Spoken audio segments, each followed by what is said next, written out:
Igbo mụrụ nze m ọzọ ekenekwa m. Asị m nke onye shiri na zere.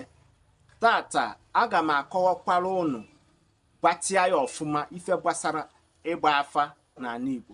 Dịka m si wee kọwavue na ife onyonyo nke m mepụrụ n'oge gara aga. Ịgba afa bụ ife ndị Igbo na-akpọ spiritual science and tradition. Ndị Yoruba na-akpọ ya Ifa.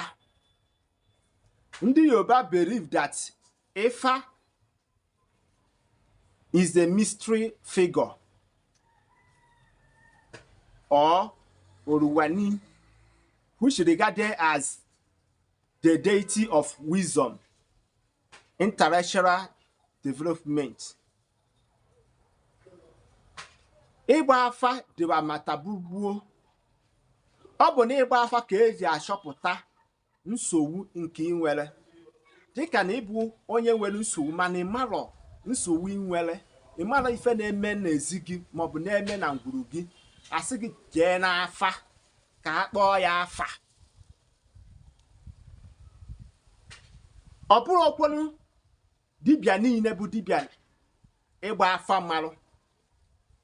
Enwere dibịa na-afụ maka afa. Na ndị eze nwaanyị nwere ike ịgbara gị afa gbatara gị ọfụma. Nwaanyị na-agba afa gbatakwa ọfụma. Mana ịbịa n'ịgba afa, o nwere ife eji agbagasị afa.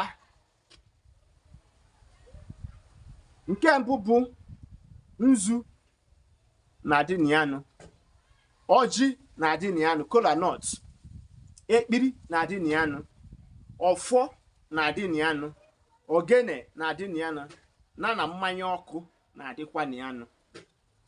Mana ịbịa n'ịgba afa, e nwere ọtụtụ afa dị iche iche. Mana eje m akọwapụtara unu jos afa na-atọ. Nke mbụ bụ na e nwere afa ugidi, nke eji mbụbụ ugiri were eme gịnị agba. Nke abụọ bụ na e nwere afọ ọjị, nke eji ọjị were agba. Nke ịtọ bụ na nwere afọ okwe. Afọ okwe bụ iji ego ayọrọ, karị, bead na okwute were agba. Ọ bụ n'afa ka eji esi wee mee gịnị gbachapụta onye bụ chi ụwa gị. Ọ bụkwa n'afa ka eji esi gbachapụta ife bụ akara aka gị na ọtụtụ nsogbu dị iche iche ị na-enwe, ma nyekwana gị solution to your problem. Ịbịa n'ụka, a na-agbakwa afa n'ụka. A na-agba afa n'ụlọ ahụike. Ị nwere ike na-asị nke ụdị ọnwụ ife ụlọ na-akpọ counseling maọbụ consultation. Ijekwuo level maọbụ pastọ gị ekwua fees, ọ gwa gị ife na-eme gịnụ ka ife a na-akpọ ya n'ụka. Ọ bụ ha afa.